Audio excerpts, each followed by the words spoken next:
अब भागवत करने की विधि क्या है, भागवत कब करनी चाहिए, भागवत कैसे करनी चाहिए, भागवत कब करना चाहिए और कैसे करना चाहिए बताया। सबसे पहले जब श्रीमद् भागवत कथा करें तो उसका मुहूर्त निकलवाएं, मुहूर्त निकलवाएं, कथा कब होनी चाहिए।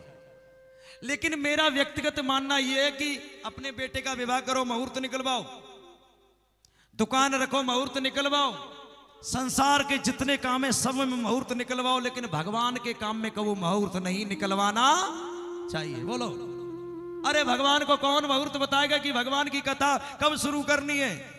जब सारे काम शुभ समय में करोगे और भगवान की कथा भी शुभ समय में करोगे तो ये बताओ अशुभ समय को शुभ में कैसे बदलोगे। ये कथा तो अशुभ को भी शुभ बना देती है। बोलो, जब आपका मन करे तब कथा शुभारंभ करवाओ, जब मन करे तब कथा शुभारंभ करवाओ। अशुभ समय को अपने आप ये शुभ में बदल देगी। बड़ी बड़ी होनियां इससे टल जाती है, इसलिए मुहूर्त निकलवाने की कोई आवश्यकता नहीं है। मेरे प्रभु का मुहूर्त तो शाश्वत रहता है, भगवान कभी सोते नहीं है। दूसरा नियम बताया, ये कथा कब होनी चाहिए, बोले भाद्र मास, आश्विन, कार्तिक, मार्गशीर्ष, आषाढ़ और श्रावण मास में जो कथा होती है वो मोक्ष देने वाली होती है। मोक्ष क्या है, जन्म मरण से बंधन, जन्म मरण के बंधन से मुक्त करने वाली होती है। और कल काल में जब टाइम मिले तब हमें कथा शुभारंभ करानी चाहिए और हम जो मांगेंगे वो कथा हमें देगी, भगवान की कथा से वह हमें प्राप्त हो जाएगा। तीसरा नियम बताया, कथा जब करवाएं तो सभी जगह सूचना भेजें, सूचित करें।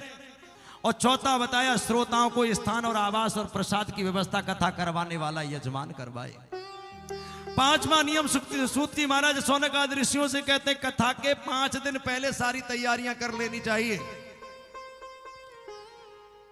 और छठवां नियम बताया, केले के खंभे गाड़कर सुंदर मंडप सजाओ, सुंदर मंडप सजाओ, जितना हो सके उतना सुंदर मंडप सजाओ। और इतनी खुशी हो जैसे बेटे के विवाह करने की खुशी होती है, उससे बढ़ करके कथा कराने की खुशी होनी चाहिए, तो कथा पूर्ण पुण्य देगी आपको। सातवां नियम बताया, सुंदर आसन और चांदनी की मौसम के अनुसार व्यवस्था करें। और आठवां नियम बड़ा महत्वपूर्ण है परीक्षित महाराज। आठवां नियम बताया, यदि वक्ता का मुंह पूर्व दिशा में हो तो मुख्य श्रोता अर्थात परीक्षित का मुंह उत्तर दिशा में होना चाहिए। यदि वक्ता का मुंह उत्तर दिशा में हो तो मुख्य श्रोता परीक्षित का मुंह पूर्व दिशा में होना चाहिए।